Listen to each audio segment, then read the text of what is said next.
And here in Egypt, global health engages so many medical aspects. So we were sure that that was the most convenient theme to be set for such a great event for quite diverse international medical students. Everyone, I'm sure you will all enjoy the company of the speaker of our theme event today, Mejian Pierre, while IFMSA former VPI.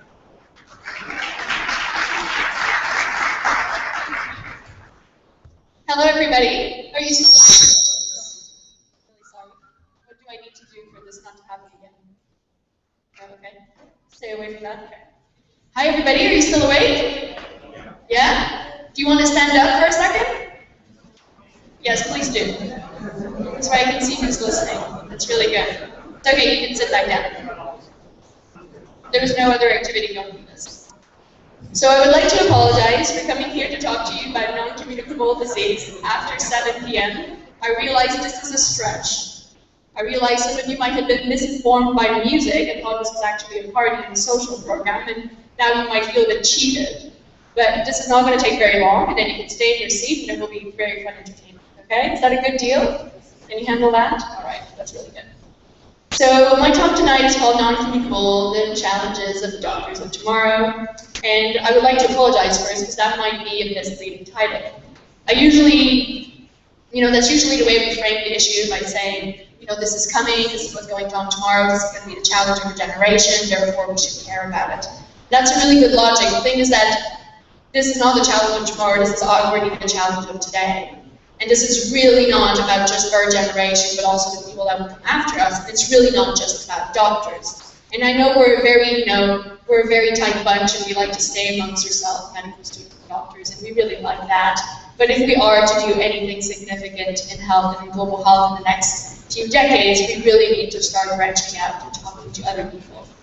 Because health is no longer something that is decided in hospitals and in clinics, it's something that is decided outside, and we are only dealing with the consequences. One very good analogy is the analogy of the tap water. So right now we have a bucket, and there's a tap, and the bucket is spilling water. And the bucket is spilling water because it keeps going on. And right now we are mopping the floor around the bucket. We're not draining the bucket, we're not even closing the tap, we're just mopping around the bucket. Wondering why there's so much water, so many patients we need to deal with. Maybe it's because we're looking at the wrong place. So I'm not a professor, I come here as a fellow student. I spent some time at the School of Global Health, and that's where I got my training. But I come here simply as another medical student that's passionate about NCDs, that's passionate about global health, and really thinks that the current situation should be considered unacceptable. And none of us are really going to fight for change as long as we don't accept that the current status quo, which is really repeating myself, but that the situation right now is not one that should continue.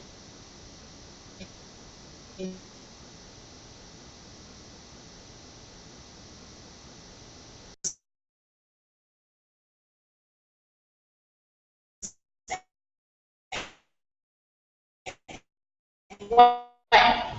If not, why bother changing? So I studied at University of Montreal to be so close to people, to be able to know what's going on in their life, to be able to do something for them, to be able to ask them, what can I do for you today and actually make a difference. This is very exciting. But we also need to see our patients thinking about what's going on outside the clinic. Why is this patient coming to me and another patient not coming? Why is this patient coming early or late? And what can I do so that they can take better charge of their health when they're not seeing me? Because we spend a very small amount of time with our patients. This is not most of their life. They're not leading their life in the clinic with us. They're leading it out there in the community, and they see us from time to time. So I'm going to talk a bit about NCDs tonight.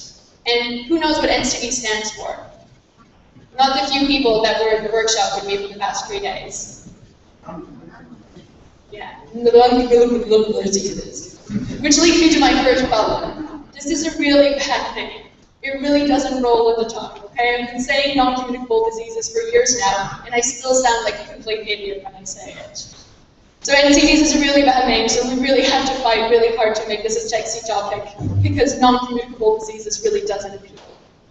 And NCDs is a very complicated acronym. We try to explain, we say that it's communicable disease, it's not, communicable, it's not infectious. That's such a weird way of explaining things. When you're eating a tomato, you don't say, I'm eating a non-meat, non-dairy product that happens to be a vegetable. You just eat a tomato.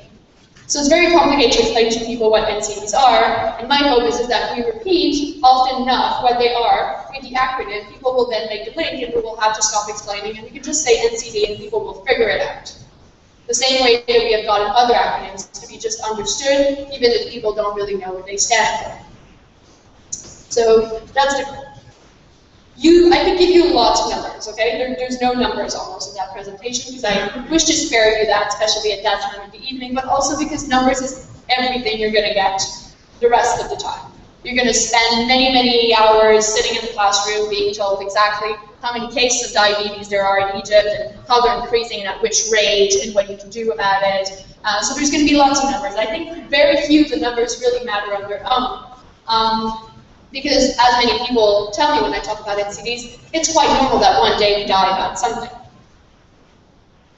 That's natural. The question is who dies first, who dies in what, and at what age. So there's only two numbers that I'm going to give you. Conveniently, the last time I tried using this analogy, I was in Kuwait and the number was 50, which is a very nice and round number. It was the same for male and female, so we have only one number up there. Now I have to put two, it's not a very nice number, 38 and 28. Would you have an idea of why those numbers matter? Those are Egyptian numbers. I'm being all culturally appropriate and everything. What would be something that would matter specifically in NCDs? So those numbers represent the percentage of NCD deaths that occur before age 60. 60 is quite young. Your parents are probably in your 50s.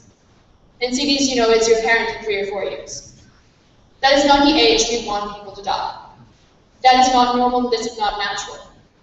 In Egypt or in Canada or in Oman or in Kuwait or in Denmark or in France. This is not a natural number to die. And why we care about premature mortality, that's how we call it, is that dying of a heart attack at age 85 in your bed with your grandchildren surrounding you is quite a nice way to go. Dying of a heart attack after 12 years of diabetes, getting an amputation of your left leg at age 56 when your kids are still teenagers and young adults, that is not the right way to go. So right now, 82% of deaths in Egypt are about non-communicable diseases. It's 88% if you consider road traffic accidents and injuries. So that's quite a lot. That's pretty much everybody. Almost 9 out of 10.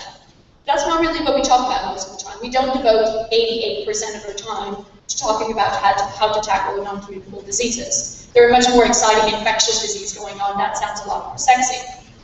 But 38% of NCD deaths in men occur before age 60, and 28% of deaths in women occur before age 60. This is too young. And why do you think that might be a problem for the future of Egypt? You might know the answer. What are you meant to do when you're in your 50s? Yes? Yeah, I think this is what... Yeah, go ahead, please. I think that it will improve the economic status in Egypt. Quite much now see that most of people are spending out of pocket money to have some pension medicine that are probably cheap of just regarding that to diabetes, all kinds of cancer and stuff. So if we just have quite strategy point to have any kind of decreasing the non-communicable diseases in Egypt, we will probably decrease the health economic burden on the government and also to the patients, and will quite enhance the health status in Egypt by, I think, proper means of numbers of Egyptian population. Thank you. The important word was said recently. It's economics.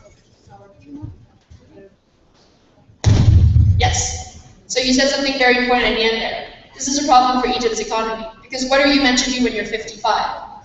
Take care of your children, take care of your aging parents, and work. What happens if you have diabetes and your left foot is amputated and you're going to die of a heart attack at 55, sorry? You're not taking care of your children. You're definitely not working, and you're definitely not caring for your aging parents. So this is a huge issue, because that means that the people that are meant to be healthy and happy and going to work and launching your country forward will be sick and sad and in their house. And that is a huge waste of your talents. Huge waste for the people that instead of being productive members of society will be ridden by ill health and being healthy. So I think that is really the big issue behind us 38 to 28. So we have a sizable problem, okay? Very sizable. The good news is that you don't have a sizable problem alone. About 180 other countries have the same problem, and you're dealing with it at the same time. So you might not have to reinvent the wheel. The other good thing you have going for you is that it hasn't been that long that you have a sizable problem, so there might be things that you can still reverse. One problem we have in North America is that people don't know how to cook, and it's been 3 generations they don't know how to cook anymore, and we don't know how to teach them. The good news is that even if you don't know how to cook, it's probable that your mother still do, and if not, your grandmother still do, so there's still some hope for Egypt. Because you're still within reach of how to reconnect with your food supply. In North America, when we talk about this, we have another issue because you show people an eggplant, and they think it's a tomato. You show them a potato, and they say something different. So we're faced with other challenges. You still can recognize a tomato. Things are good. I want you to update your thinking about non-communicable diseases, because what you're going to hear in the media, even here, is that NCDs is a problem of the Western world, of rich people, and of old white males. That is completely inaccurate. The average face of somebody suffering with NCDs right now is Asian, is a woman, and it's definitely under age 60. So this is not a problem anymore of old white Western men. It's a problem of people of all colors in all countries, and unfortunately much, much younger than this. I wouldn't be bothering if it would be people that are age 95, because I would be quite pleased to have an NCD when I'm 95, but that is just not okay because it's happening way too young. So we're in transition, and a lot of you, said that word to me in the last few days. You said, in Egypt we have a health system that's in transition, we have a country that's in transition, we love transition, we also have health issues that are in transition. And somehow this is seen as something positive. And don't get me wrong, communicable diseases and malnutrition and maternal deaths is not good stuff, okay? I'm glad it's going down.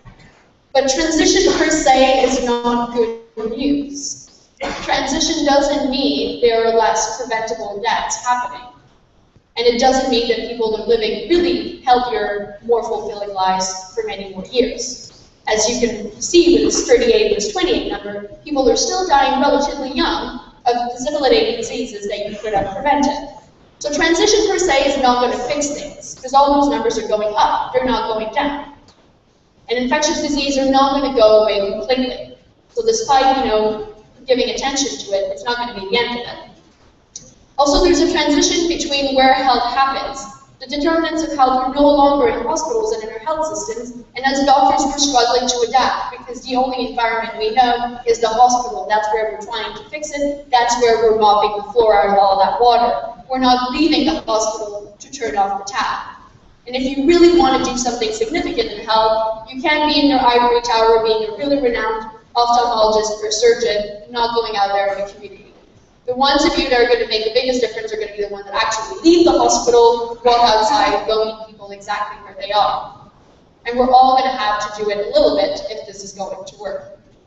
So transition is not going to be an easy thing. We also have an economy that's in transition. We have a climate that's changing. We have a world that's changing in many ways. There's going to be 10 billion people in 20 years on Earth. We're going to have to find a way to feed them all. It's going to be much easier if they don't all have diabetes.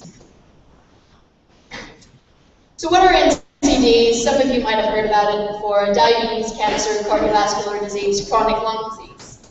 And generally the word that comes after that, as I ask you, what is this? And you say that's a lifestyle disease. And I take a lot of offense in that word, lifestyle. Because when you tell somebody it's about their lifestyle, you're telling your patient this is about the bad choices they made, and therefore you're probably at least a little bit of a bad person for making those bad choices. But nobody here is deciding, how polluted Cairo is, how polluted the air we breathe is. But that is a factor in cancer, cardiovascular disease, and chronic lung disease. Nobody's deciding if their parents are smoking at home, or their brothers or sisters or somebody else. That's a factor in exactly the same NCDs. A lot of it is within our control as a society, but definitely not under control as an individual. So instead of going to your individual patients, I'm asking you to maybe think what you could do to make their environment more of a health-promoting environment to start with, versus only telling people until you're blue in the face that they just need to do a little better. Because this is very exhausting, and this is what we spend our day doing. You just go to people who say you should do this and you should do that, but nothing really changes. So tobacco, lack of physical activity, unhealthy diet, alcohol, that's what people are going to tell you causes NCDs, and they do. They really do. But pollution also does. All the toxins in our environment also do. Stress also does. Every time you spend 2 hours in your car stuck in traffic, your risk of NCDs go up. Very much. Everybody that spends more than 6 hours sitting every day, that probably includes all of you, in most days it includes me, has a risk of diabetes that's much higher even if you do 45 minutes of physical activity a day. Just sitting can give you diabetes. Poor nutrition in infancy, with very low breastfeeding rates and very poor nutrition for children between age 0 and 2, seems to be correlated with much higher risk of diabetes in adulthood. And that's definitely not something you decide on your own. You didn't decide if when you were 6 months old you would be fed appropriately. So you definitely need to give your patients support so they can do this for their children. So this is not the whole picture, looking at diabetes and cardiovascular disease and making, the neat little boxes. It's hard to show in the PowerPoint, and it's how to explain it into a room, but this is also a story of needless suffering and of poverty. We used to think that people were obese because they were very rich, and now we realize that often the people that are most obese are the poorest people in every single society. So this is also a problem of poverty. And poverty is not sexy. Poverty is not something that's easy to deal with, and we much prefer to keep it aside. But if you're really going to make a dent in the NCDs, you're definitely going to have to look at, where is my picture? Look at the whole picture. So this picture was taken in South America, but about 10 feet from where I got out at the airport, I saw a picture that was exactly like it. And unfortunately, I've seen a picture like this in almost every single country I've been to. So this is a very typical corner store. You have your Coca-Cola, you have your chips, you have your crisps, you have all sorts of crap in a box that I don't really know what it is. What is certain is that there's no healthy choice in there. So you telling your patients to make better choices is really not going to do anything if that's the store at the corner of your house. There's no healthy option. Here you have, a choice between unhealthy, moderately unhealthy, very unhealthy, and only vaguely unhealthy. Not a whole lot of choices. As long as this is where people get their food, people will have NCDs. There's nothing there that can actually rot. And if something cannot rot, we probably should not be eating it. Half of this, a mouse wouldn't care for it. And if a mouse doesn't want to eat your food, it's probably because it's not food.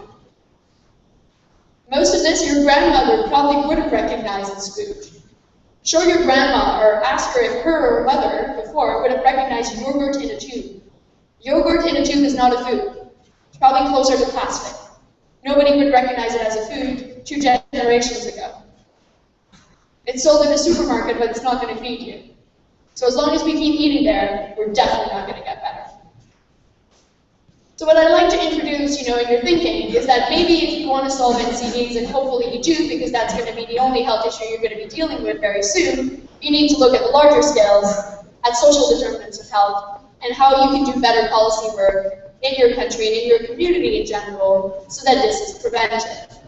Because this is not going to be prevented by one-on-one interviews with your patients. This is going to be prevented if this goes away, and a lot of other things. The first thing I saw after we turned the road coming out the airport is that people were walking in the middle of the street because there was no sidewalk. You can't ask your patients to do more physical exercise if that means the only way to walk is to walk with the cars. Nobody's going to do that to their safety. Nobody wants to go mix with the cars, and that's the exercise you're going to do. Breathing polluted air, walking next to cars, who wants that as physical exercise? Nobody's going to go jog like this. Doesn't matter if you tell them they should exercise. If outside your doorstep there's not even a sidewalk, you're not going to do it. Want to deal with NCDs. That and a little bit less of this. So 3 to 1. It will cost you 3 times as little to prevent NCDs than to treat them. Are you actually, swimming in a lot of money currently in Egypt? Do you have a lot of extra cash for help?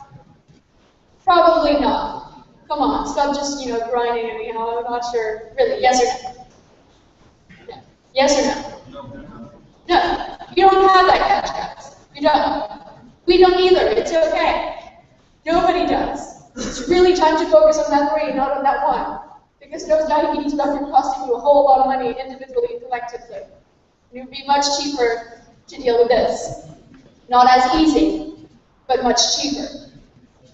And you have a lot of young, motivated people in this country and you don't have a lot of money. So I suggest you go with what you have. Change the environment. So 3 to 1. With just, basic interventions on NCDs, like a few policies around smoking in public, doesn't matter what you do in private, and reducing air pollution, you could easily reduce that by 15 to 20%. 15 to 20% is pretty good. The average effect of a cardiovascular drug is about that, but it costs you a whole lot more money. And it doesn't keep going. You have to pay day after day after day. So that would be a good thing. What do you think about when you think about prevention?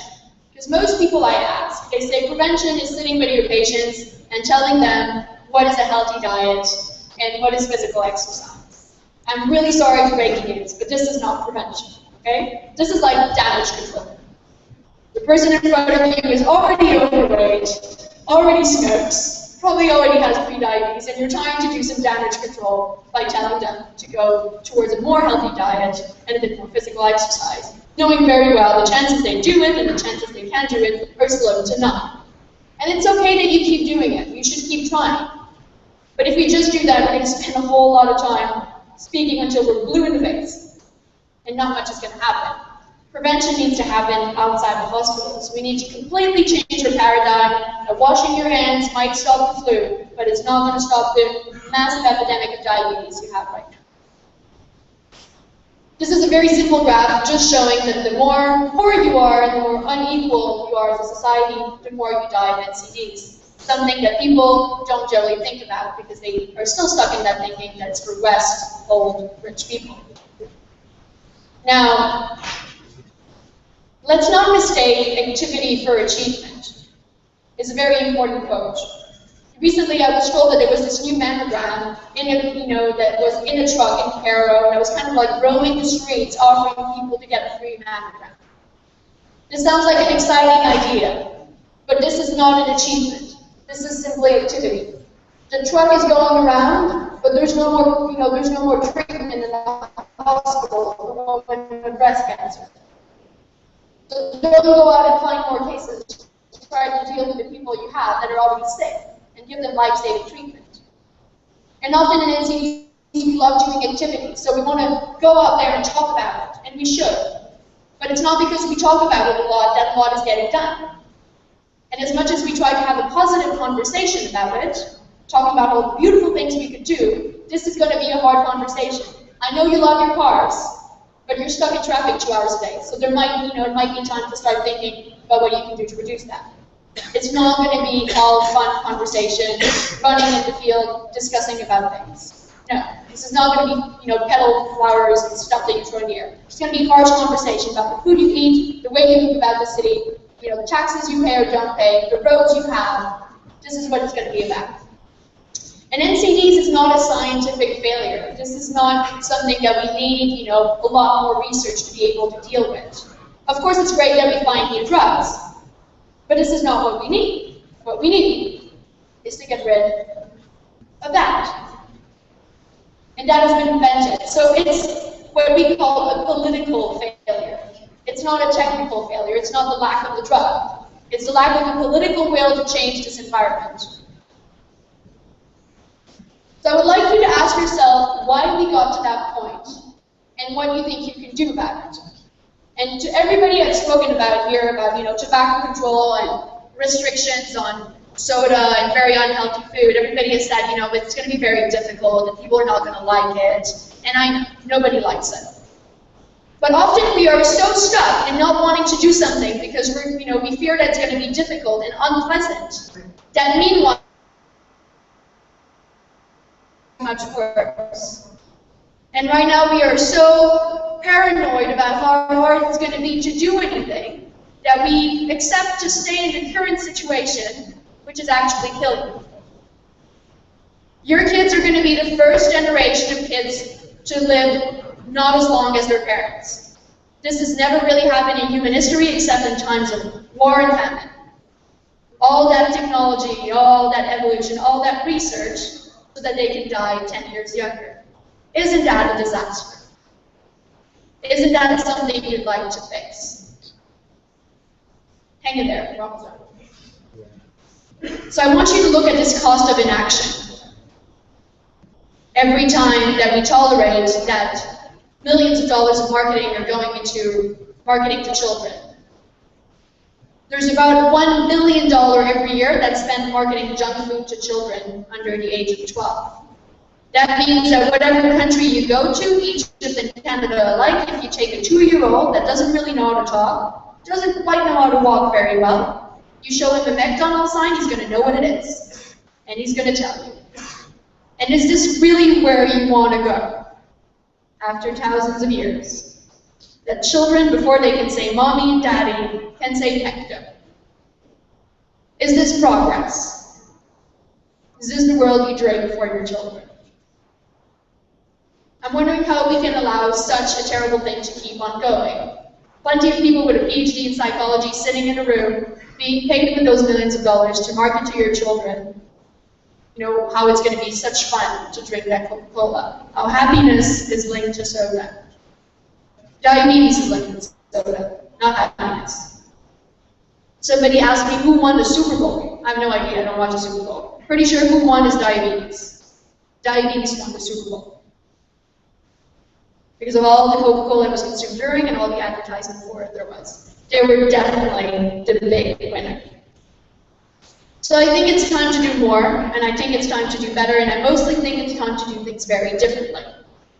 And every single country in the world is able to adapt to this. Last time I was speaking about, you know, reducing meat consumption a little bit. Somebody said, oh, but you know, that's not going to work in Egypt because traditionally we're not like that. It's not within our culture. I'm sorry to break the news, guys. Cigarettes and Coca-Cola is not in your culture either. Okay? That is not something that used to exist. This is not nationalistic. This is not cultural. This is not traditional. Your grandmother didn't have that and she was doing just fine. So there's nothing that cannot adapt. Every single culture and country and religion around the world is able to adapt to go forward. And that means that if we don't want to all go forward, all want to conform it together, we might have to adapt to the food environment we have. Thank you very much.